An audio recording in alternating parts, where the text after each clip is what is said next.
Hola, buenas noches. Queremos darles la bienvenida a nuestro programa El Cambio Continúa. Se transmitirá este programa en vivo por las páginas de Red Alterna, del Proceso de Unidad Popular del Suroccidente Colombiano PUPSOC, del Movimiento Étnico y Social del Pacífico MESPA y por las páginas de nuestros líderes sociales Óscar Salazar y Evaristo Viveros. Le damos la bienvenida a quienes se van conectando a este programa El Cambio Continúa.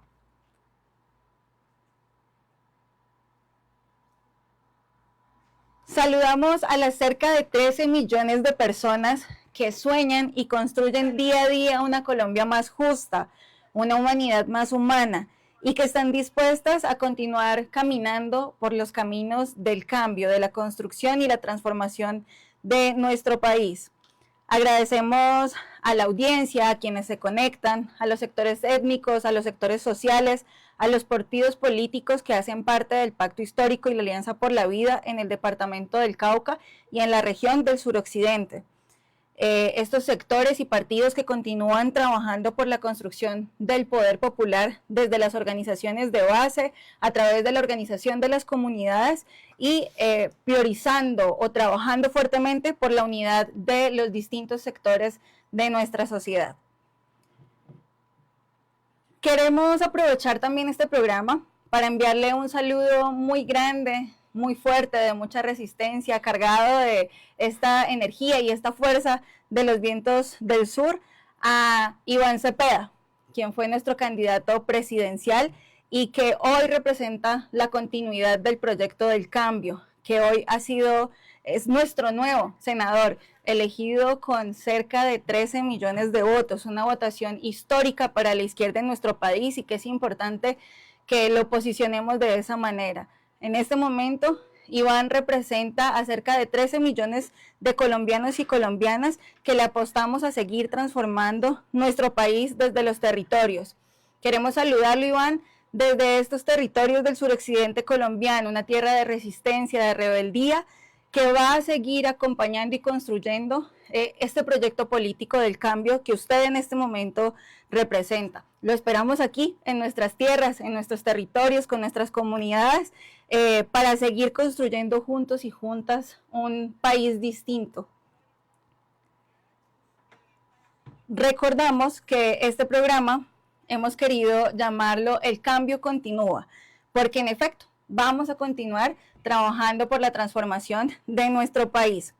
En el programa del día de hoy vamos a estar en compañía de líderes y lideresas que han venido abanderando organizaciones sociales, procesos de base que trabajan por la organización comunitaria y por la transformación del país desde los territorios, pero que además han participado de movilizaciones populares muy importantes y que durante esta campaña abanderaron la campaña a la presidencia, desempeñando labores bastante importantes, a quienes pues les agradecemos por su compañía en este espacio, por compartir con nosotros y con nosotras sus reflexiones y por el arduo trabajo que hicieron para sacar la votación más alta en la historia de la izquierda en nuestro país, que es importante que sigamos insistiéndolo y posicionándolo de esa manera. Con ellos y con ellas vamos a analizar un poco cómo se vivió esta campaña desde los territorios y qué es lo que se viene de ahora en adelante con las organizaciones sociales. ¿Cuál es la perspectiva que las organizaciones sociales que históricamente han estado en los territorios tienen de cara al gobierno que va a iniciar el próximo 7 de agosto? Vamos a hablar de algo que ha venido sonando muchísimo desde que se conocieron los resultados de las elecciones y es el voto fusil, un concepto, una apuesta que intenta desconocer el papel de los territorios en la elección, que intenta estigmatizar a nuestros compañeros y compañeras que salieron desde sus territorios a votar, y aquí con nuestras compañeras y compañeros vamos a desvirtuar esta narrativa, vamos a mostrar por qué se vivió una campaña tan fuerte, por qué se dio aquello que nuestro compañero Jonathan Centeno decía, la remontada. Ya nos decía él desde el Pacífico, estamos preparando la remontada, y eso fue lo que demostramos, por qué se dio. Eso es lo que vamos a hablar y qué se viene de ahora en adelante. Entonces, para iniciar con este programa del Cambio Continúa, que les recordamos está siendo transmitido por las páginas de Red Alterna, del PUCSOC, del MESPA y las páginas de nuestros compañeros Evaristo Viveros y Óscar Salazar. Vamos a pedirle entonces a quienes van a profundizar acerca de estos temas que puedan realizar una pequeña presentación y un saludo para quienes se van conectando a esta transmisión en vivo. Entonces empecemos con Natalia Sandoval, que nos acompaña aquí en el estudio. Buenas noches para todas, para todos quienes se conectan a este en vivo. Agradecerle al PUCSOC por este espacio tan importante que se viene gestando, que fue una iniciativa de campaña que considero bastante también importante en clave de esa disputa, pero también de esa apropiación y de ese abrir espacios en función de la discusión de cada uno de los elementos que acompañó, digamos, este proyecto con Iván Cepeda y con Aida Quilcue, y que apertura este tipo de espacios pues nos permitió también acercarnos un poco más a quienes desde los territorios, pero desde diferentes organizaciones, pues se juntaron o más bien se encontraron con nosotras a discutir, a debatir, pero también a pensarse desde la creatividad de esta campaña. Iniciar diciendo que pues en Popayán, que es situando... Ahorita profundizamos. Bueno, ahorita vamos a... Ya aquí me afané. Es que estamos con la emoción de compartir lo que hemos sentido. Pero bueno, vamos a hacer primero la presentación y luego ya desarrollamos como las preguntitas, ¿vale? Entonces, nos acompañan también 3 compañeros y nuestra compañera de manera virtual. Entonces le pedimos a nuestro compañero Juan David Grueso que pueda presentarse y dar un corto saludo a quienes nos escuchan.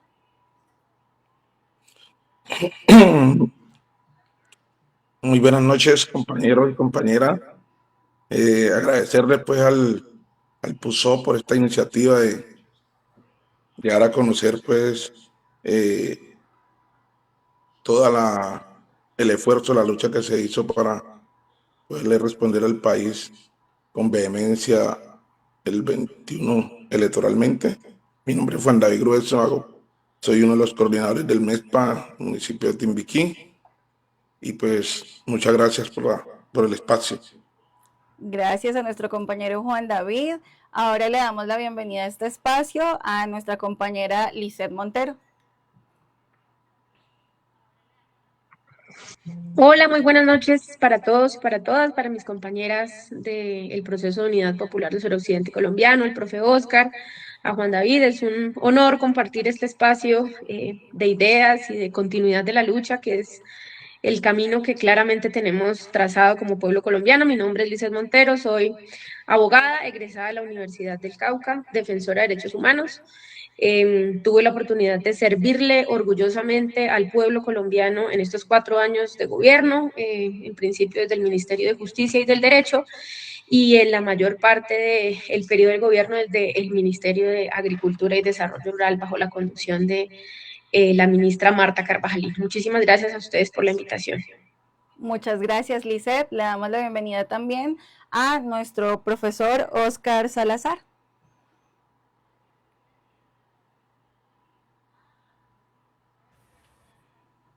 Muy buenas noches a todas y a todos. Me uno con esta emoción que siento por compartir con Lizeth, con Juan David, contigo Ingrid. Es un honor, muchas gracias por la invitación. El PUCSOC ha demostrado esa perseverancia, esa persistencia, esa lealtad a sus principios, y eso es motivo de orgullo ajeno para mí pertenecer a este tan importante proceso de unidad popular del suroccidente colombiano. Un saludo a todos quienes se vinculen a la transmisión. Óscar Salazar es mi nombre. Bueno, muchas gracias a nuestros compañeros y compañeras que nos acompañan hoy. Recordarles a quienes se conectan a esta transmisión en vivo desde nuestras diferentes plataformas. Estamos en el programa El Cambio Continúa. vamos a estar hablando de algunos temas relacionados con lo que fue la campaña y con lo que se viene de ahora en adelante, con una visión desde las organizaciones sociales. Y para empezar queremos hablar, bueno, ya sabemos que en horas de la mañana nuestro candidato presidencial Iván Cepeda salió en una declaración a decirnos que terminado el escrutinio, se acepta la definición de que el nuevo presidente de Colombia es Abelardo de la Espriella, sin que eso implique que desconozcamos que hubo fraude y hubo diferentes acciones que llevaron a esa elección, ¿verdad? Eso es lo que conocemos después del sufragio. Sin embargo, también han venido pasando algunas cosas, se han venido popularizando o se han venido posicionando algunas posiciones con respecto a lo que fue la votación en territorios como el suroccidente colombiano, donde se elevó de una manera impresionante la votación de la primera a la segunda vuelta. En unos territorios en los que Iván pues logró superar como los niveles de votación, y eso ha hecho que algunos personajes como Vicky Dávila, como María Fernanda Cabal y algunos medios de comunicación hayan empezado a hablar acerca de este concepto del voto fusil, que lo que quieren decir o lo que proponen es que la votación que se dio en estos sectores es porque las personas han sido obligadas a votar por parte de grupos armados. Esta es una situación bastante delicada que queremos tocar, porque lo que hace es generar una estigmatización hacia estos territorios que históricamente han sido olvidados, hacia comunidades que han sufrido el abandono del Estado, que han sido víctimas directas del conflicto y que hoy quedan en el ojo del huracán por posiciones como, por poner un ejemplo, lo que pasa con el concejal Guri, ese famoso concejal que salía en Medellín con un bate a atacar a los jóvenes y que hoy pide que el inicio de los bombardeos por parte del gobierno de Abelardo de la Espriella se dé justamente en estas zonas donde se dio lo que ellos denominan el voto fusil, porque Iván Cepeda superó en el 80% pues, la cantidad de votos que tuvo en la primera vuelta. Nos preocupa enormemente lo que estos señalamientos puedan significar para estos territorios que, ya lo decíamos, han sido históricamente vulnerados. Y para empezar con esta discusión, entonces queremos preguntarle al profesor Óscar Salazar, que es líder campesino, que es defensor de derechos humanos, que es defensor de derechos ambientales y que ha vivido también esta historia de conflicto en nuestro departamento. Profe Óscar, ¿qué podemos decirle a estas personas, a estos medios de comunicación que están hablando acerca de este voto fusil? ¿Cómo les explicamos por qué se dio esa remontada en el suroccidente y por qué fue que en esta segunda vuelta salió masivamente la gente, las comunidades, a votar por lo que representa Iván Cepeda? Bueno, pues a mí me parece que aspectos como la estigmatización tenemos que colocarlos al centro de, digamos, de análisis temáticos de lo que viene sucediendo. Creo que la estigmatización hoy forma parte de un plan que es añejo, pero en esta etapa se refuerza. Entonces, es una estigmatización, digámoslo así, como una estrategia compleja de guerra que tenemos que ponerla al centro de lo que vaya a ser nuestra agenda para contrarrestar lo que viene contra nosotros. Es una estigmatización a los territorios, una estigmatización a comunidades, una estigmatización a organizaciones y una estigmatización a líderes y lideresas. Va a ser, no es cuestión de ahora, pero en este momento se va a seguir reforzando eso. Y tenemos que poner mucho cuidado a esa situación. Esto no es algo aislado. Esto no es algo aislado, no es una ocurrencia de unas personas, de unos personajes, no. digamos, de unos personajes de la derecha colombiana solamente, no, es toda una estrategia para avanzar en formas de represión contra las comunidades, contra los liderazgos, contra las organizaciones, contra los territorios. Y eso va a estar al orden del día. De modo que lo que se viene, esto debe ser un campanazo, más que ponernos a mostrar la dignidad, que lo es, la dignidad de un pueblo que se levanta en acciones democráticas. Eso lo digo con todo sentimiento, porque hoy estuve hablando con un líder nuestro, un humilde líder nuestro, campesino, un berraco, perdónenme la expresión, y lo voy a nombrar porque algunos de ustedes lo conocen, don Emigdio Erazo. Y él en su llamado me dice, es impresionante la dignidad con que actúa nuestra gente. O sea, eso me conmueve a mí, porque aquellos que lo conocen saben de su, digamos, de su trayectoria, de su humildad, de que es un hombre con mucha capacidad, pero que dibuja las letras. Y desde esa sencillez, desde ese olor a tierra, de su voz, de su aspecto, él me llama y me dice eso. La dignidad de nuestra gente. Eso es lo que está aquí mostrado cuando se moviliza con sus propios medios en medio de las dificultades más grandes, en medio de una austeridad que también tendremos que evaluar, porque es impresionante. O sea, hacer el trabajo con sin poder mover toda la cantidad de gente que quiere moverse, pero que no tiene los medios y no se consiguen los medios. Entonces, con esa austeridad, hacer esto que se ha hecho es grandioso. Pero que tendremos que evaluarlo. Sí, claro.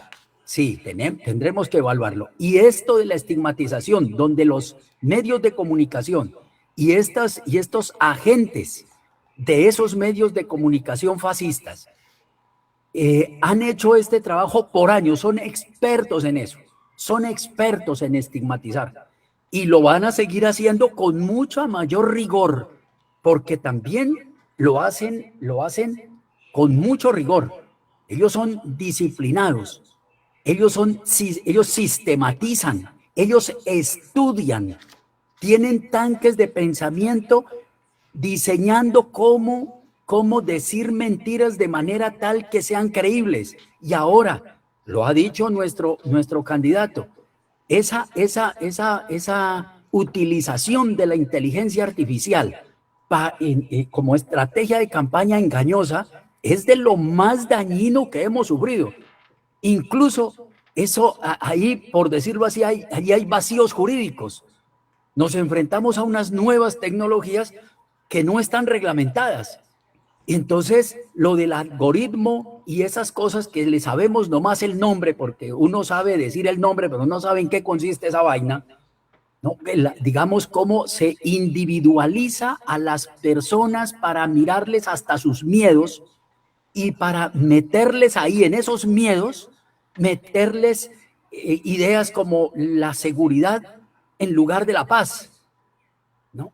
Y uno dice, pero ¿cómo es posible que, pero opera? Porque consulta, o sea, con esos algoritmos, digámoslo así, cuantifican la psiquis de los individuos, nos cuantifican la psiquis de los individuos y nos hacen un tratamiento uno a uno, porque hoy, con estos dispositivos que hoy tenemos, nosotros nos creemos más libres por un dispositivo de estos.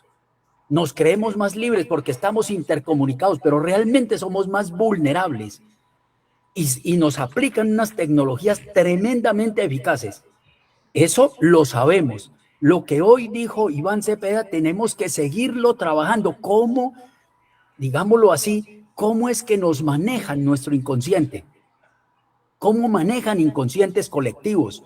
¿Cómo crean una opinión pública y un sentido común frente a los cuales, o sea, frente a esas técnicas que utilizan para crear ese sentido común, cada vez nosotros tenemos más grande el reto de la pedagogía popular. O sea, nuestro trabajo de formación popular, que siempre lo hemos venido haciendo, hoy enfrenta nuevos retos y de mucho mayor dimensión.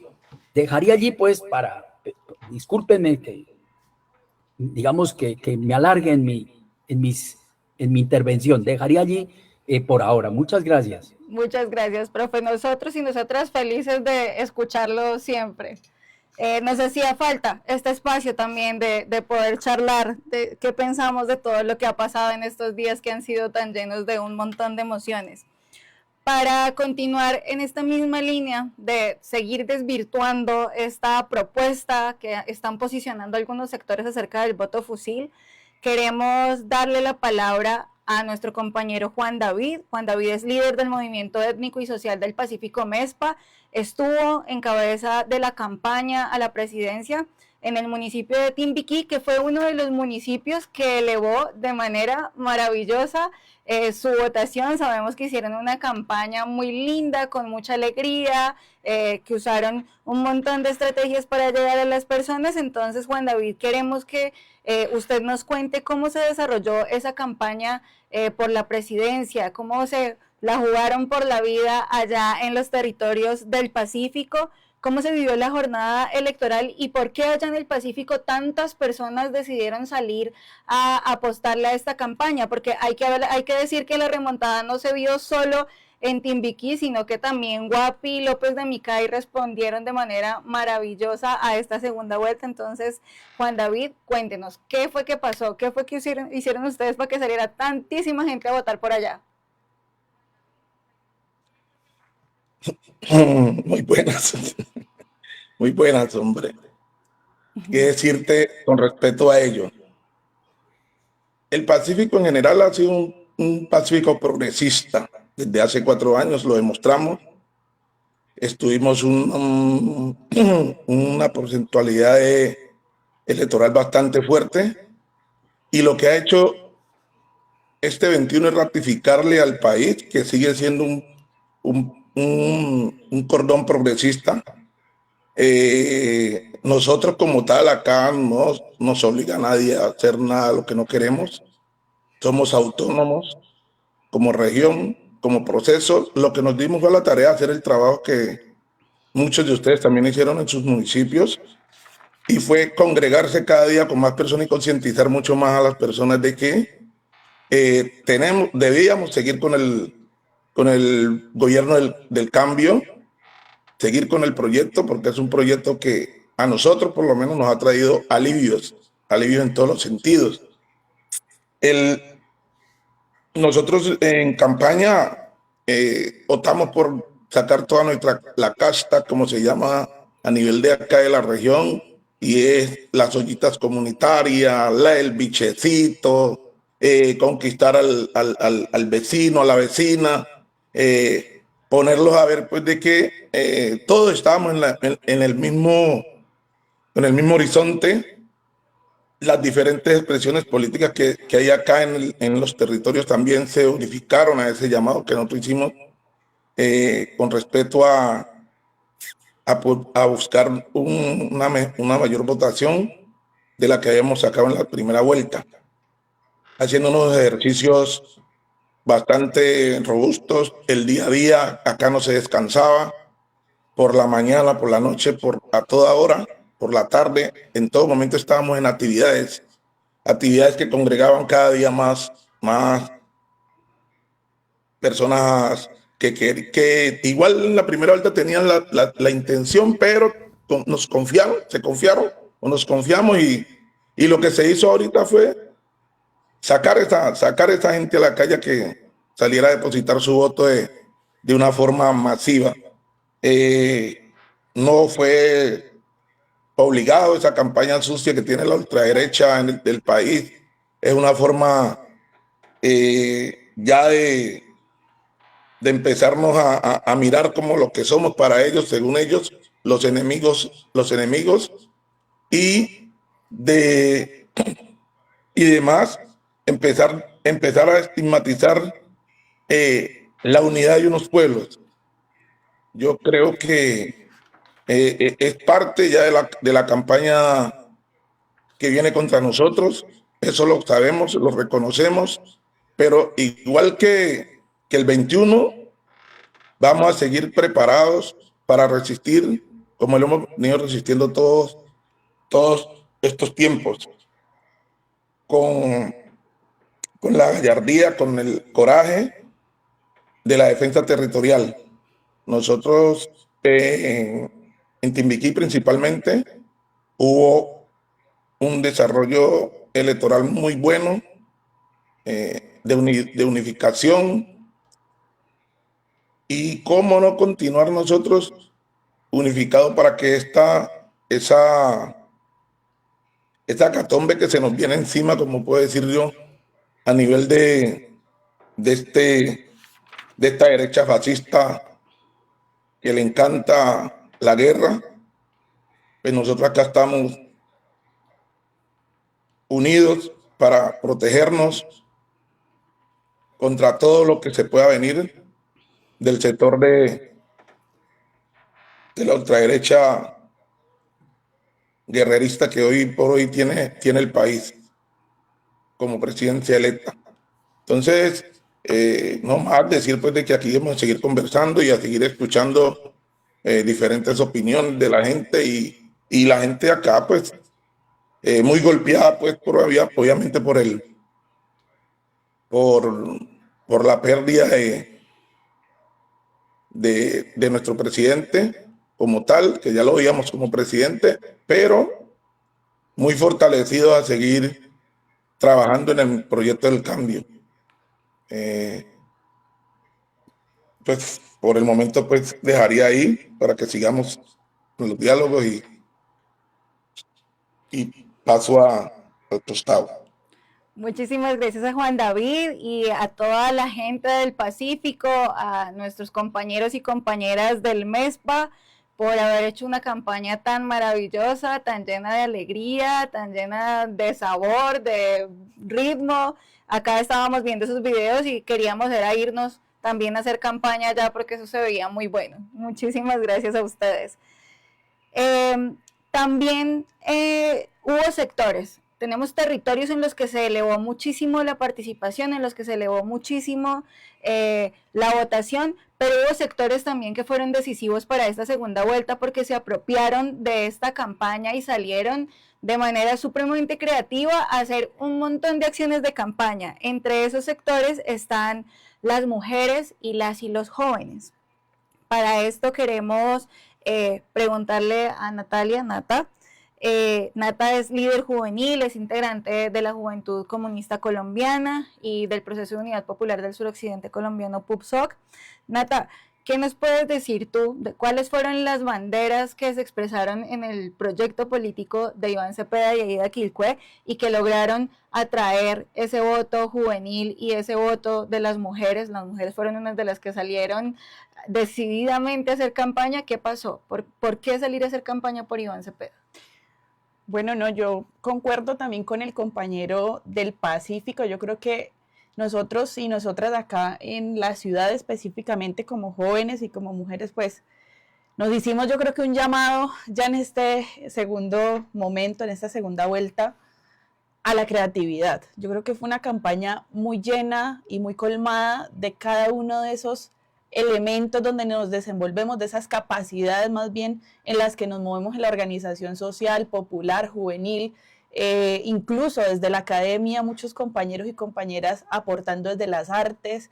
Fue una campaña entonces, digamos, con mucha alegría, con mucha creatividad, decía Ingrid, con muchos colores en la ciudad, que se desenvolvió desde los barrios, desde la necesidad de ir a hablar con el vecino, con la vecina, entregarle la chapola, llevarle el mensaje, desde los trabajadores de la salud que también sintieron, digamos, esa urgencia de rescatar lo avanzado con este gobierno, porque ubicábamos también, yo creo que ese elemento de continuidad en el proyecto, en el programa de gobierno de Iván Cepeda, con lo avanzado con el gobierno del cambio, el compañero Gustavo Petro, y la necesidad además entonces de sacar, digamos, de este esquema tal vez tan tradicional, que yo creo que es una de las autocríticas que también es necesario hacerse, de la campaña pues muy cuadriculada e irnos a otro tipo de escenarios. Acá en Popayán incluso hacíamos con la compañera Lisset y con algunos compañeros del PUCSO que participaron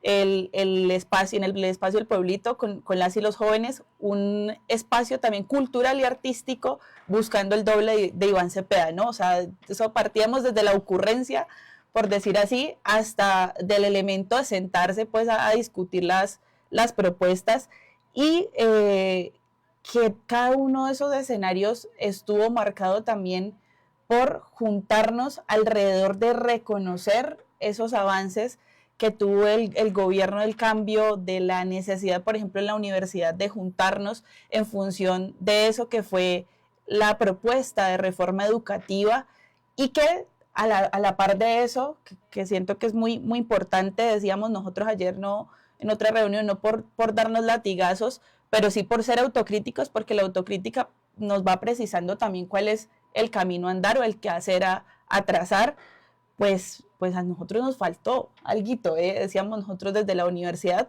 porque precisamente en el escenario de la reforma ubicábamos, fue una propuesta, digamos, que entra en varios altibajos, pero que en medio de esos altibajos y esos escenarios por los que tuvo que transitar, ubicábamos nosotros y nosotras, digamos, tal vez poca apropiación desde el escenario del movimiento estudiantil para la realidad, digamos, territorial, en este caso en la Universidad del Cauca, y que eso nos juega también en clave de eso que decimos es el sentido común y la disputa, porque la gente se convenza de que sí han existido unas transformaciones, de que sí ha existido un cambio a esas décadas, digamos, que hemos transitado también donde ha gobernado un gobierno de derecha, Entonces, yo además de eso añadiría, a propósito del elemento que inicialmente plantea Ingrid, que me parece muy, muy complejo, decía el profe, este no es un elemento, digamos, de poca monta.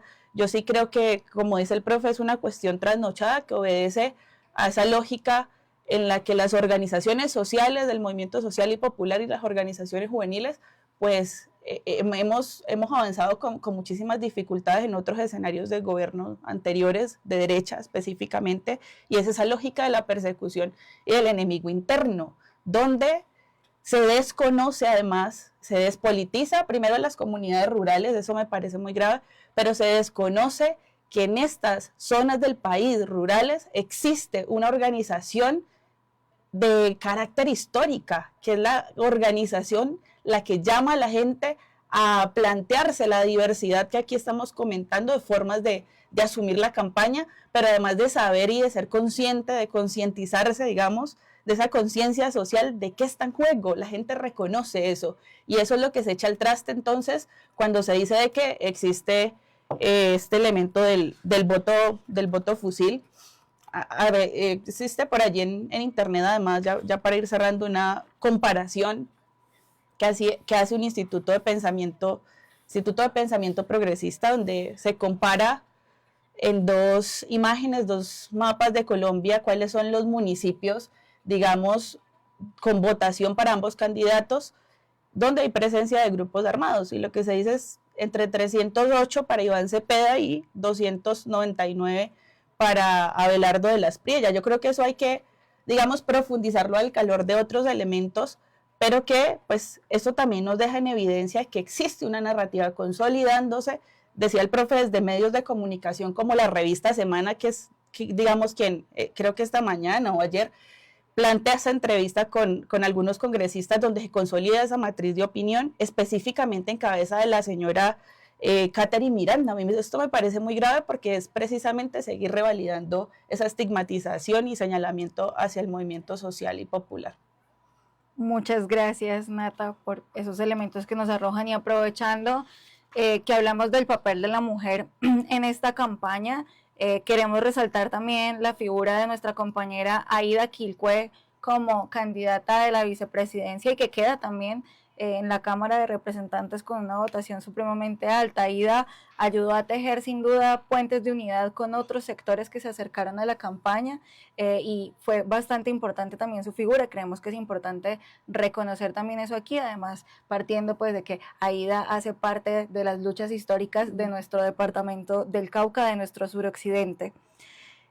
Queremos darle paso a nuestra compañera Lizeth Montero. Lizeth Montero es defensora de derechos humanos, tiene un largo proceso de liderazgo juvenil, estudiantil en el departamento del Cauca y ha sido un referente bastante importante en las luchas agrarias que nos ayudó a consolidar muchísimas cosas en este gobierno del cambio con su trabajo. Y con Lilo queremos hacer dos preguntas. Lizeth, aprovechando que digamos, tu postura o tu pertenencia en la campaña nacional, queremos hacer una pregunta que nos han venido haciendo algunas personas en el chat de esta transmisión en vivo, y es ¿qué pasó con el escrutinio? Después de esa pregunta queremos que nos cuentes, hay que decir que Lizeth venía desde Bogotá, pero también estuvo aquí en los territorios, se recorrió todo el suroccidente, estuvo en todo el departamento del Cauca, acompañó un montón de iniciativas, como ya nos decía Nata, incluso este certamen para elegir al joven Cepeda, que fue una actividad bastante bonita, y acompañó varios escenarios. Entonces queremos, Lilo, que después de comentarnos qué pasó en el escrutinio, puedas contarnos cómo se vio al pueblo adueñándose de esta campaña. Fue pucha, no, perdimos en la primera vuelta y el pueblo salió a las calles a hacer de todo para ganar la campaña, a entregar cartas, entregar rosas, entregar versículos, salir a hacer los bundes, salir a compartir la olla comunitaria, bueno, un montón de actividades que quisiéramos, Lizeth, nos cuentes cómo se vio, qué tipo de dinámicas se desarrollaron, cómo el pueblo se adueñó de esa campaña que nos lleva pues a tener la votación más alta de la historia para la izquierda en Colombia. Muchísimas gracias, Ingrid, y a mis compañeros que han hecho unas reflexiones que creo que son fundamentales y que en todo caso nos llaman a una tarea urgente en relación a la caracterización de los fenómenos que hoy atravesamos, porque como lo decía el profe Oscar desde el principio, y que uno puede incluso utilizar uno de los dichos que a él tanto le gustan, esta es la misma loca pero peinada, digamos, esta es lo que conocemos alrededor de lo que decía también Nata, de la doctrina de seguridad nacional, del enemigo interno, de la recuperación social del territorio, se vive hoy en función de una apuesta, sin duda, del fascismo internacional por lograr el debilitamiento, la desestabilización de los intentos progresistas en América Latina. Y lo que viven las elecciones, o el reflejo de lo que sucede hoy en Colombia, tiene unos matices muy delicados en relación a una utilización diversa de unas formas de control social y de utilización de los macrodatos y los microdatos en la información digital que tiene que ser evaluada. Este fenómeno que hoy se presenta alrededor de Palantir Technologies, que es de un señor súper millonario, que es Peter Thiel, que está al servicio de las empresas de seguridad privadas y de la industria de la guerra desde los Estados Unidos, no es un tema que podamos obviar.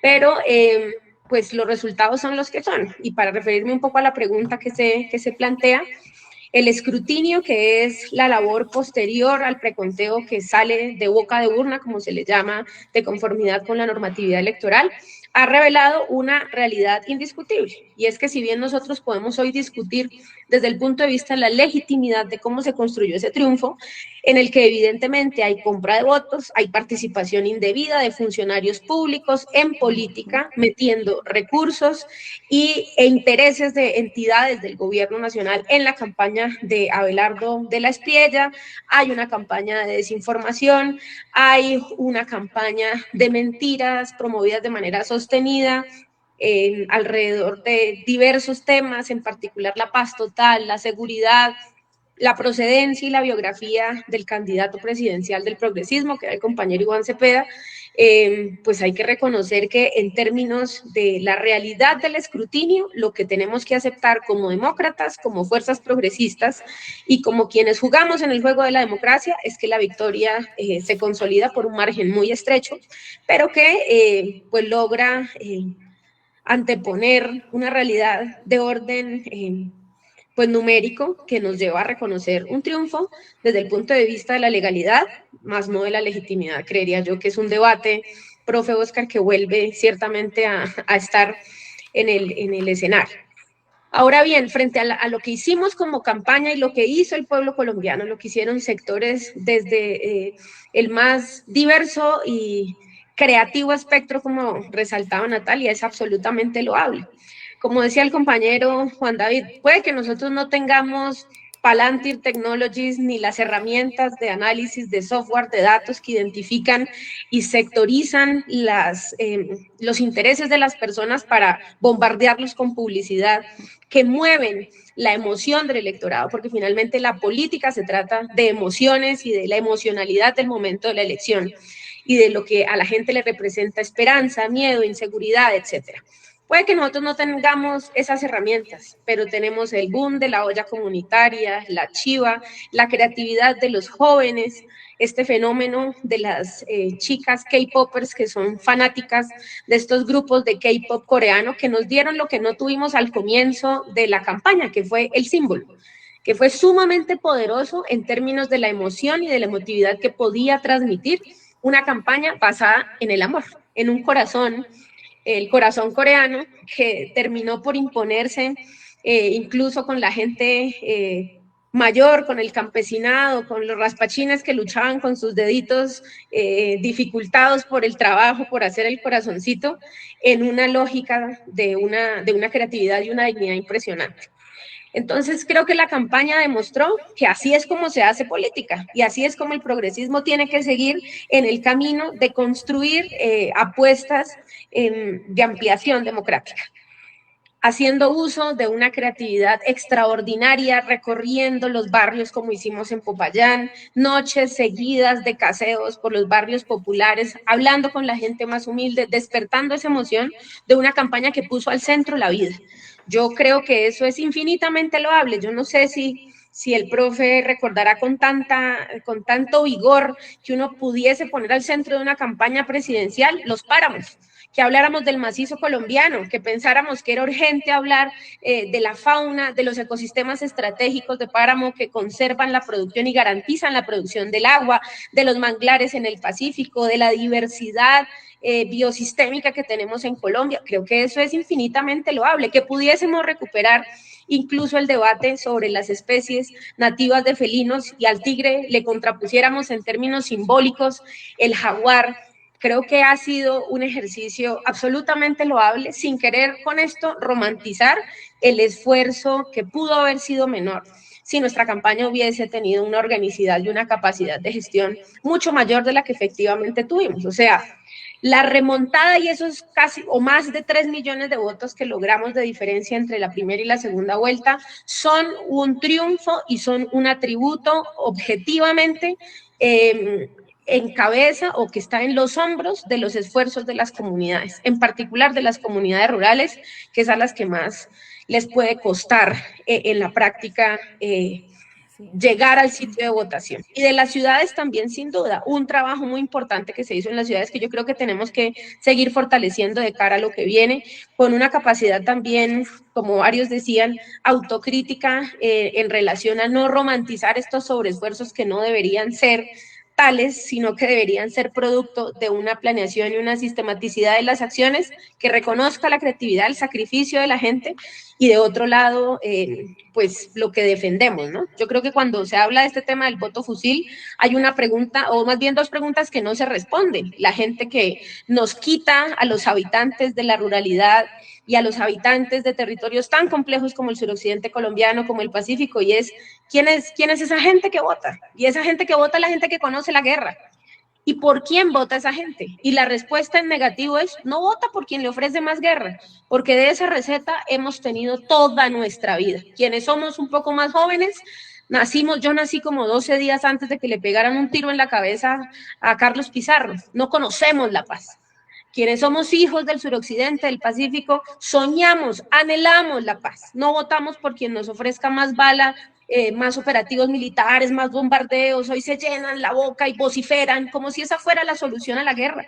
Han bombardeado históricamente, bombardean desde Marquetalia, Río Chiquito, La Uribe, y aquí seguimos matándonos entre colombianos en una guerra que no resuelve causas estructurales, que no resuelve el problema de la seguridad, que no resuelve la existencia y la persistencia de organizaciones armadas en el territorio, de economías ilícitas, de cultivos de uso ilícito. Entonces aquí sabemos, en el Cauca, en el Valle del Cauca, en el Chocó, en Nariño, sabemos que el debate es de otra naturaleza de cara a la democratización y al logro de la justicia social. Y esa es la gente que vota ya, por eso vota como vota, no vota por la guerra. Y nos pueden ofrecer la guerra disfrazada de Ken metido en una caja de plástico, como en el caso de Abelardo de la Espriella, que nosotros sabemos cuáles son las limitaciones fácticas incluso de la capacidad militar del Estado colombiano, y sabemos que así no se van a resolver los problemas y no se va a resolver la conflictividad en nuestros territorios. Entonces, por eso la gente vota como vota. Así nos nieguen toda capacidad de agencia y crean que somos idiotas útiles de organizaciones armadas y que esos son las organizaciones y las comunidades, pues hay una realidad que se impone, y es la realidad del anhelo profundo de la construcción de la paz en los territorios, al que no vamos a renunciar, porque este señalamiento no es nuevo, no es innovador, no es la primera vez que nos lo dicen. Tal vez ahora está claro que entonces pues los guerrilleros son 12.708.712 en Colombia, y pues entonces esta es la guerrilla más grande, creería yo, en la historia del mundo, con una capacidad de convencimiento y de despliegue sin precedentes, y esto pues claramente es ridículo desde todo punto de vista. Muchísimas gracias, Lizeth. Bueno, creo que ha sido muy bonito y muy emocionante escuchar a nuestros compañeros y compañeras hablar de lo que significó la campaña en los territorios, viendo además estas imágenes que tenemos aquí al fondo, ¿no? Que nos demuestran efectivamente cómo fue que se vivió aquí en el suroccidente toda esta etapa tan bonita. Han sido días difíciles después de toda esta oleada de calor, de humanidad, de amor, como decía Lizeth. Hemos sentido tristeza, hemos sentido dolor, y creo que está bien darnos el espacio de sentir. Hemos estado indignados, hemos estado con rabia, pero ahorita ya nos llega el turno de organizar esa rabia, organizar esa tristeza y ver qué se viene, qué sigue. Entonces, quisiéramos tener un tiempo mucho más largo para hablar muchísimo más, pero ya tenemos que ir cerrando. Y para cerrar queremos hacer una pregunta para que nos contesten ustedes cuatro. Y es partiendo de entender que las luchas que nos venimos dando y que se han condensado en programas de gobiernos como los de Petro y como el de Iván Cepeda, son luchas históricas del pueblo colombiano, son luchas que se han librado aquí en el suroccidente colombiano, que las organizaciones lo han hecho todo el tiempo. Queremos que ustedes nos cuenten ¿qué se viene de ahora en adelante? Estas organizaciones que siempre han construido el poder popular desde las organizaciones comunitarias, en la vereda, en el barrio, en el río, en el mar, en el páramo, ¿qué van a hacer? ¿Qué se proyecta ahora, de ahora en adelante, en el contexto que se viene entre 2026 y 2030? Para empezar, entonces, vamos de atrás para adelante. Empecemos con Lizeth. Lizeth, cuéntanos, ¿qué crees que se nos viene? No, pues yo creo que, como bien decías, esta es una tusa que hay que vivir como las tusas amorosas. Estamos aquí sobre la base de un esfuerzo, de un sacrificio individual, colectivo. Muchos dejamos la vida misma y salimos de cabeza porque creíamos que estábamos en el momento histórico de apretar en la campaña y de redoblar esfuerzos, y los resultados así lo demuestran. Lo logramos, y lo logramos con creatividad, con entusiasmo, con una alegría inmensa que impulsaba nuestros corazones, y esa es la alegría, la esperanza y el entusiasmo que nos ha caracterizado desde siempre. Nuestra escuela es la escuela de la lucha, la escuela de la resistencia, la escuela de la capacidad creativa de resolver. Esa es una buena forma de definir nuestra formación, porque siempre hemos dicho que ¿qué hay que hacer? Resolver. y este momento de la historia también lo vamos a resolver. Somos, como nos recuerda Carl Sagan, como una mota infinita en el universo. Estamos pasando por un momento de la historia, y ahí sí, como le dicen a uno los viejos, porque a veces los jóvenes, yo un poco menos, pero quizás las juventudes seriamente jóvenes, siguen entrando en desesperos agisosos frente a lo que sucede. Y los viejos nos miran con una suerte de qué será, como de pesar, es como, ay, mi hijo, si ustedes vieran lo que viene, lo que ya hemos tenido que vivir y lo que se nos viene por delante, pues lo asumirían con un poco más de calma. Y yo creo que tenemos que tener una actitud serena, tranquila, atravesar esta tusa y hacer lo que siempre hemos hecho, resistir, persistir y nunca desistir, organizar la resistencia, organizar la lucha, nuestra capacidad creativa, renovar energías, renovar entusiasmo, saber que cada vez somos más. Creo que esta lectura del mapa electoral de cómo está votando Colombia desde el 2015, 2018 en adelante, pues nos deja una lección muy esperanzadora, y es que estamos avanzando, cada vez somos más. Y claro que hay una porción de esta sociedad que es verdaderamente espantosa, es misógina, es arribista. A propósito de la figura de la compañera Ida Quilcue, algo que me ha dolido mucho es ver cómo se exponencia y se explota de forma tan particular el profundo racismo y la incapacidad que tenemos de reconocernos como lo que somos. Somos indios, somos negros, somos mestizos, somos campesinos, eso es lo que somos. Y lo que representa una porción importante de los votantes de Abelardo de la Espriella es esta porción de la sociedad, que es infinitamente arribista, que se avergüenza de haber comido huevo con arroz, de haber salido de un barrio pobre, de haber logrado educarse y tener hoy un trabajo, una profesión o un emprendimiento al que le llaman empresa, que no es más que una forma de sobrevivir dentro de una economía que esperemos que sea más o menos regularizada. Y creo que frente a eso, la batalla cultural que tenemos por delante va a necesitar de nosotros, de las organizaciones, de las comunidades, de los académicos, un nivel importante, pero sobre todo de la gente en el territorio, que es donde se construye la verdadera razón de ser de la política, una explosión de esa creatividad. Pero lo que vamos a hacer es lo que hemos hecho toda la vida, porque no tenemos opción, porque es aquello en lo que creemos, porque son nuestros principios los que están en juego, porque es ese verdadero sentimiento de lo que es la patria que hemos construido. Y nuestra patria es la lucha, es la organización, es la movilización, y serán las victorias populares que muy seguramente nos vamos a seguir anotando en adelante, porque no vamos a desfallecer en el propósito de construir para todos y para todas, incluso para esa porción tan espantosa que tenemos de sociedad colombiana, un país más bonito, un país que les brinde garantías a todas y a todos, donde no haya que destripar a nadie porque piensa distinto, y que nadie sea capaz de avalar ese tipo de expresiones en una sociedad que se diga democrática. Por eso vamos a seguir trabajando, y creo que el camino está perfectamente trazado. Por ahora llorar, patalear, está muy bien, pero nosotros sabemos que, como hemos dicho siempre, la pelea es peleando, y pues nosotros no nacimos el día de los temblores, como decía yo por ahí en un estado esta mañana. Muchas gracias, Lisette, por esa fuerza que necesitamos tanto. Nata, ¿tú qué nos dices? Bueno, yo creo que decíamos, aquí tiene que haber cabida de manera rigurosa para la autocrítica, para la crítica, no con fines lacerantes, no con fines de latigarnos, sí, pero para determinar qué hicimos bien y qué nos falta ajustar, que hay que ajustar en este camino, en este periodo de 4 años que vamos a asumir, donde seguramente se vengan momentos muy difíciles, pero que sabemos que esos momentos tan difíciles siempre han gestado resistencias mucho más poderosas. Yo creo que la muestra de eso es el estallido social, la potencia de la juventud, la potencia además de la juventud junto a esa experiencia organizada de quienes nos han acompañado, nuestros mayores, de nuestros compañeros de lucha, de la organización social y popular.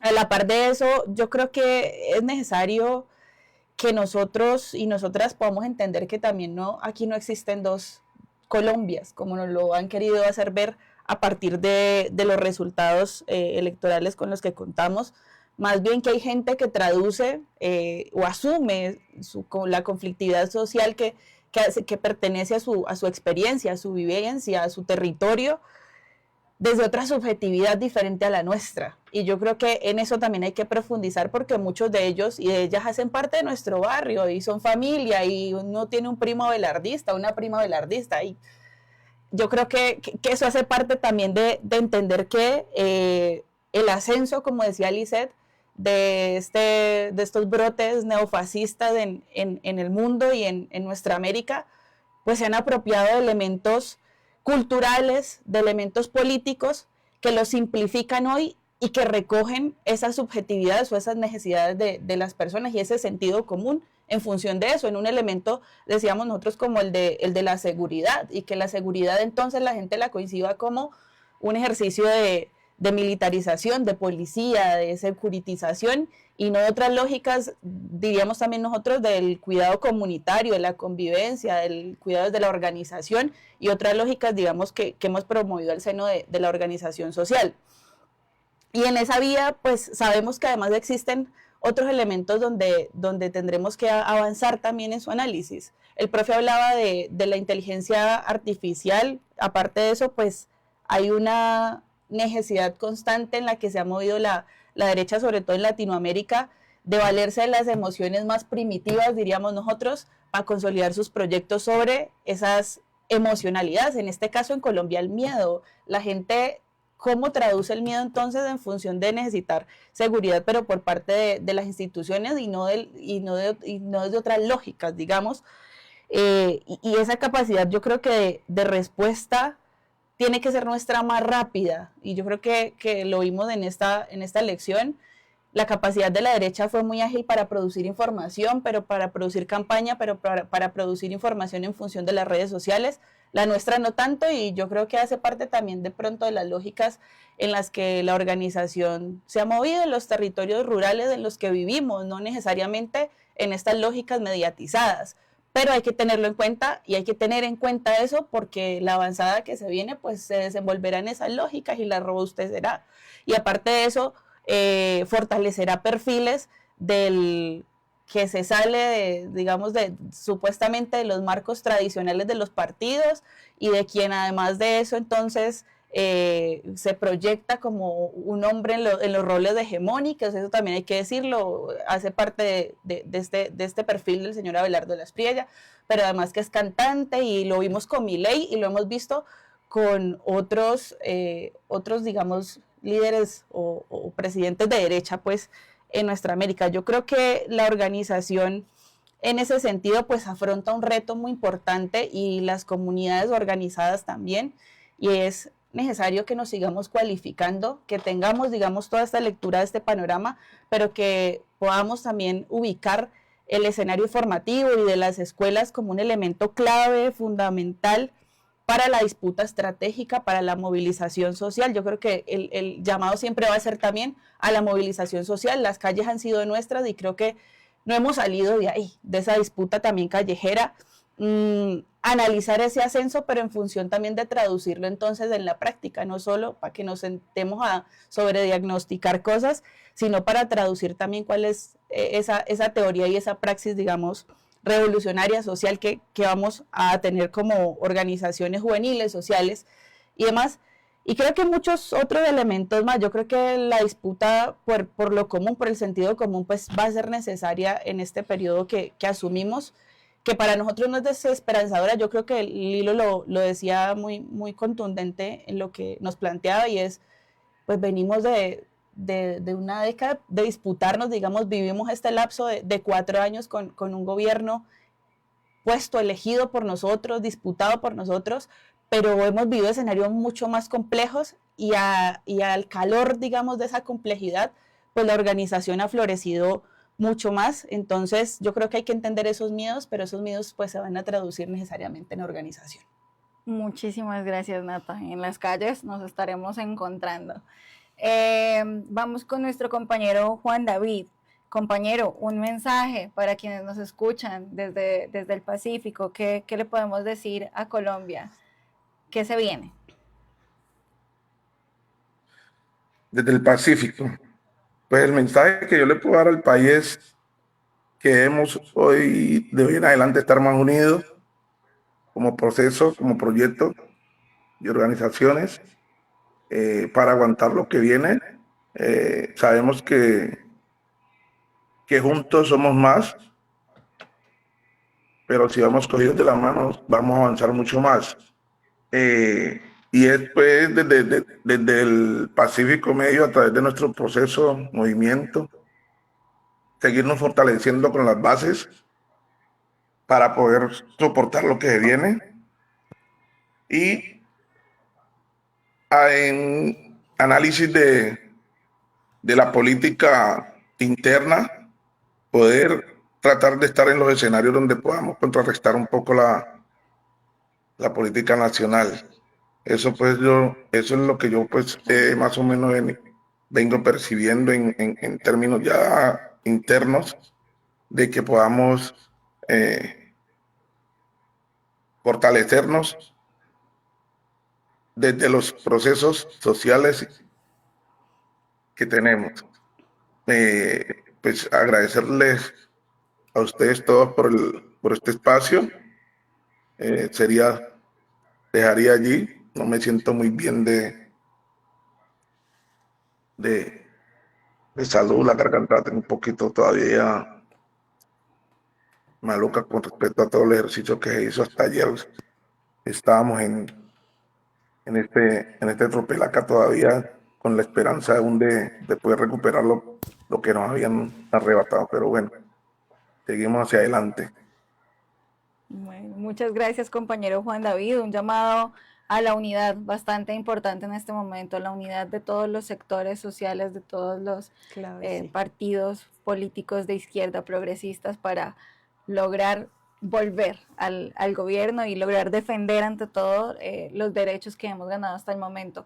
Profe Oscar, un mensaje de esperanza para este pueblo colombiano. ¿Qué nos puede decir usted que se viene? ¿Qué proponen las organizaciones sociales?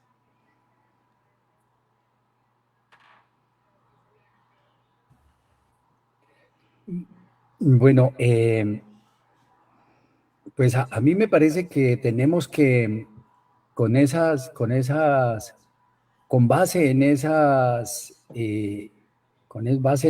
palabras que son principios, que los ha señalado Lisset especialmente, y los otros compañeros también, pero Lisset especialmente, de la persistencia, de la resistencia, todos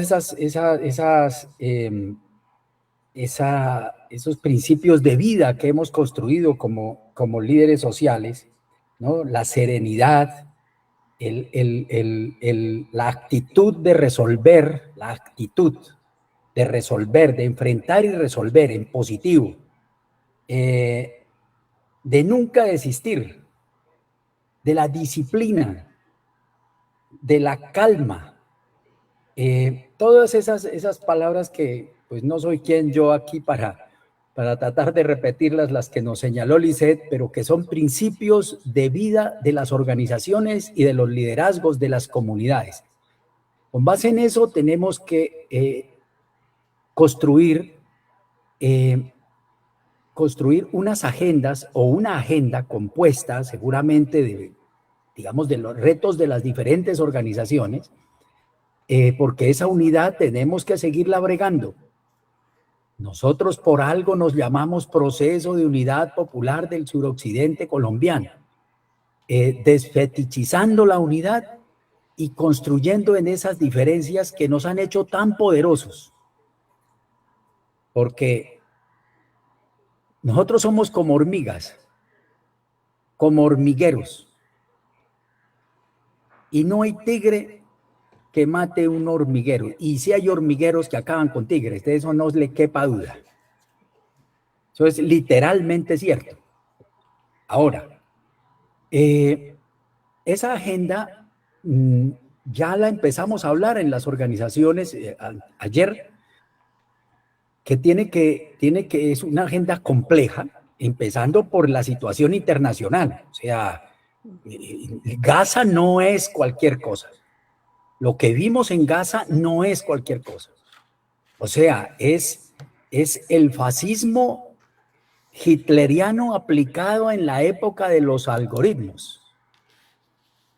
O sea, la sistematización de las reacciones humanas ante las formas de represión y cómo conducir ese terror. Eso es otro nivel. Eso póngalo en nivel, en lo que será un paramilitarismo de cuarta generación. No hemos hablado de las dos ni de la tercera, pero no hay tiempo para hacerlo. Pero será un paramilitarismo de cuarta generación. Eso, ¿cómo lo vamos a manejar? El dólar moribundo con su, ¿cómo le llaman a eso? Sus privilegios exorbitantes que hacen que los Estados Unidos se aferre a ese dólar financiero que se está muriendo, y que así será, pero que en su muerte nos puede arrasar incluso al planeta Tierra. Y nosotros aquí en esta esquina superior occidental del continente suramericano somos un territorio estratégico en ese ajedrez mundial. Todo eso tenemos que meterlo en esa agenda, pero no nos podemos quedar allá. Tenemos que ver eso cómo repercute acá. Ya avisora el precio del oro a 30,000, perdón, estamos hablando de, hoy está a 500,000 el oro, a 500,000. Y se esperan precios exorbitantes mucho más allá de eso. ¿Por qué? Por la situación mundial. O sea, una crisis civilizatoria como esta se hunde y los intereses económicos se pegan del oro. Y nosotros tenemos unas vulnerabilidades enormes ahí. Empezando la primera, nuestras montañas están llenas de oro. Eso es gravísimo para nosotros. Lo que podría ser un beneficio comparativo se convierte en una vulnerabilidad enorme. Cuando la política extractivista se posiciona hoy en este señor Apetardo, esa política extractivista en estas condiciones es algo monstruoso lo que nos anuncia, porque es la destrucción de nuestros territorios. Así lo pretenden.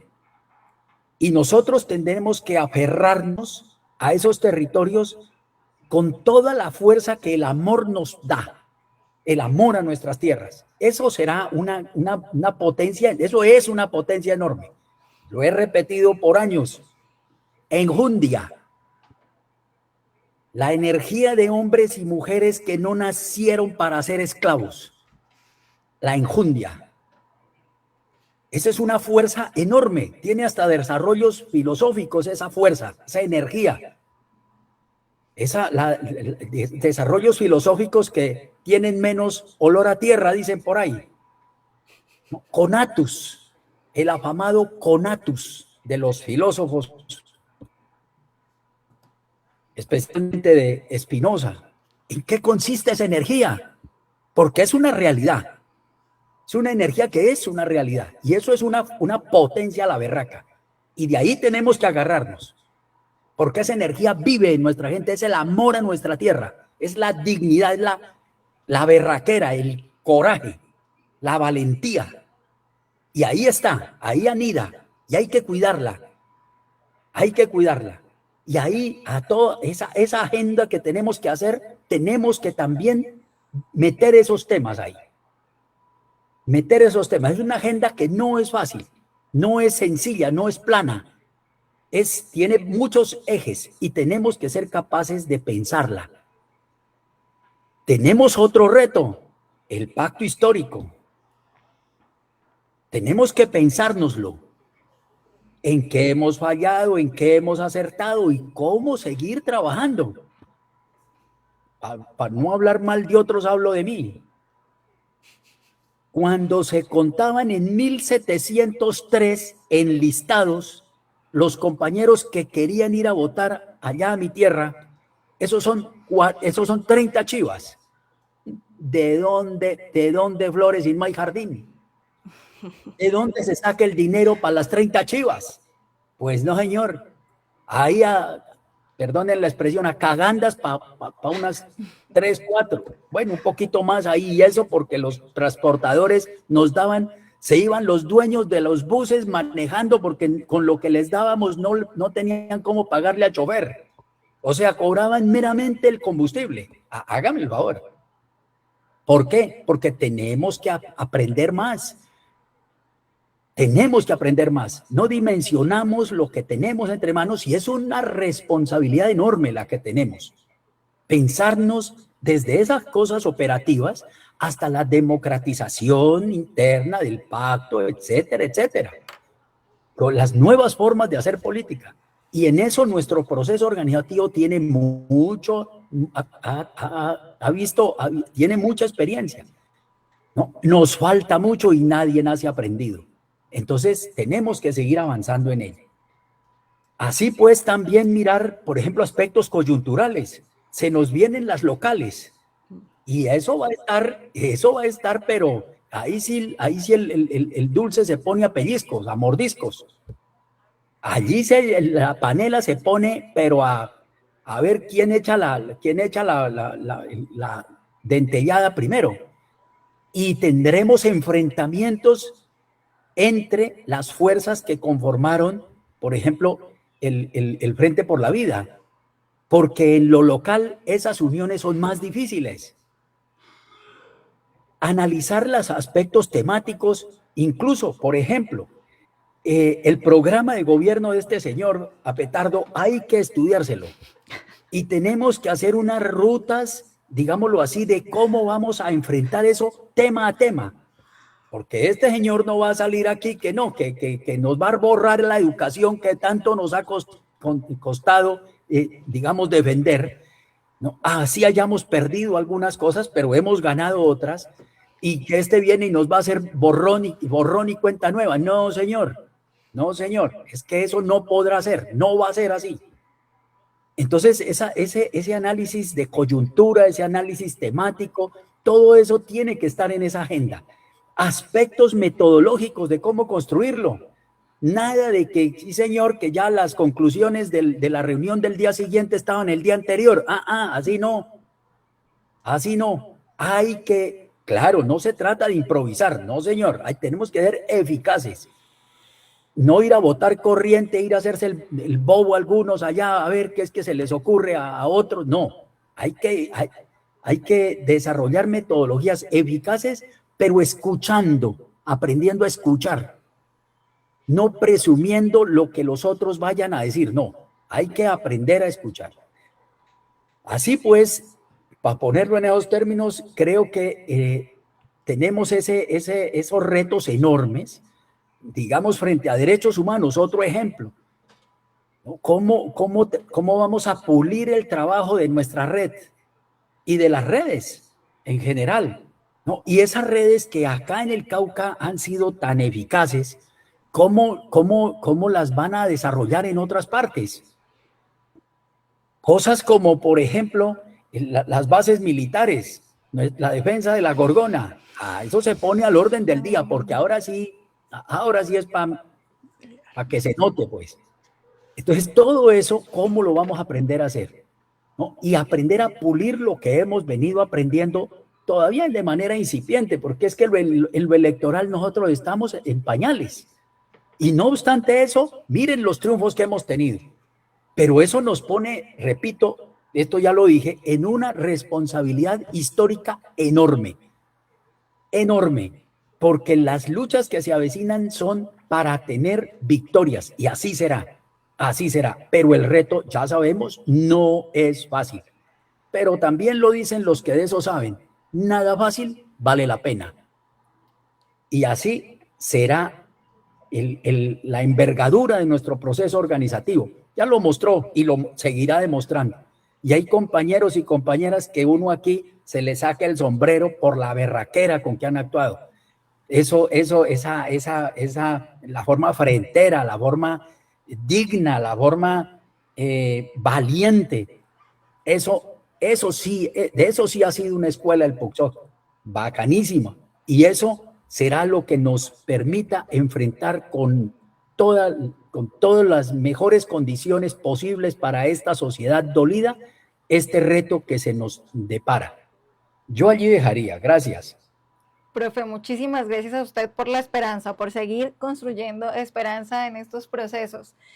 Bueno, cerramos con estas reflexiones tan importantes, con unos llamados bastante importantes a la unidad, a la organización, a seguir caminando esta apuesta por el cambio, a seguir construyendo la transformación de nuestro país desde las organizaciones de base. Agradecemos a quienes se conectaron, agradecemos a nuestros compañeros y compañeras que compartieron con nosotros estas reflexiones. Sabemos que hay muchísimo más por decir, les prometemos que vamos a abrir muchos más espacios para poder hablar y compartir y seguir construyendo también desde el pensamiento y desde el compartir de la palabra. Agradecemos a quienes hicieron parte de esta apuesta, al Pacto Histórico, a la Alianza por la Vida, agradecemos al Consejo Regional Indígena del Cauca, CRIC, agradecemos a cada una de las organizaciones que hace parte del proceso de unidad popular del suroccidente colombiano, a los consejos comunitarios y resguardos indígenas que hacen parte del movimiento étnico y social del Pacífico MESPA, por haber dejado la piel en esta campaña, por cada uno de los esfuerzos y por darnos este triunfo de ser cerca de 13 millones de colombianos y colombianas que seguiremos apostándole al cambio, porque el cambio continúa y nosotros y nosotras nos la vamos a seguir jugando por la vida. Un abrazo.